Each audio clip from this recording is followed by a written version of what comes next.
السلام علیکم. وعلیکم السلام. څنګه یې؟ خیر دی جی. څه نوم دی؟ حمزه. کوم ځای نه راغلی؟ زه د پېښور نه. پېښور نه راغلی. کله راغلی؟ یاره د ما 2 ورځې کېږي. 2 ورځې کېږي. دلته چا کر راغی؟ دلته زما څه کزنان دی سره هغوی راغلي. سره کم ځای ته ګرځېدلی؟ یاره دا منیکو ته لاړو او فیصل مسجد. دا پېښور او دې ځای کې څونه مزه درځي؟ یاره د پېښور نه دا ځای ډېر ښه دی. دلته څه کرکټ کیل؟ کرکټ له راغلي ول د ملګرو سره لږ ګیم مې وکړو بس. د امنیکو کې لاک ډاون هم دی که نه؟ هغې په وجه خو بند هم دی ډېر دغه، نو څه مشکلات ته راځي؟ نه یاره بس هغه اول ورځو کې لاک ډاون و، نو هغه اوس رش مش اوس کم شوی دی او اوس دومره سختي مختي نه. مطلب اختر کې راغلی؟ اختر کې چې کوم کسان راتله هغه به هغې سره به ډېره سختي کېده.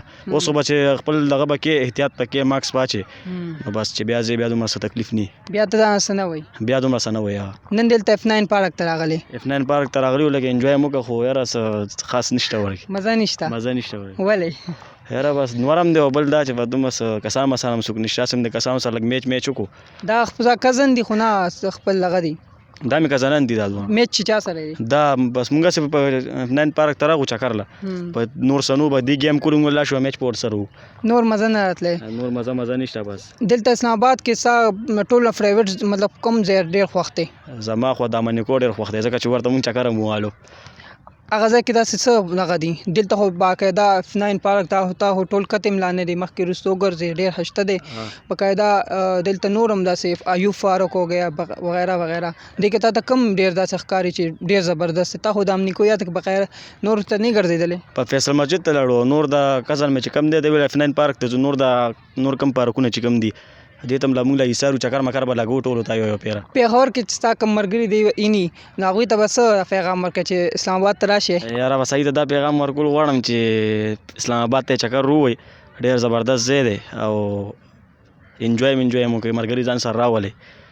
لاک ډاون کې حوالې سره بس مشکلات؟ لاک ډاون دا دی چې کوم کسان راځي خپل احتیاط ته کوي، هر ځای ته ځي بس خپل سیفټي ساتي، احتیاط کوي، نو هېڅ هم نشته. زما ته نه یو وړوکی شاندې سوال دی. جی. تنګي خو یې لیدلی که نه؟ تنګي نه والا پېښور ته 1.5 غنټه لار ده، تو واپس کور تنګي ته ځې 90 منټ لګي، دا ولې لګي؟ څه وجه ده دی؟ بس دا زموږ د حکومت دی بس دې کار دی چې امیر ته جوړه کړې ده، ور ځای په ځای کې رش دی.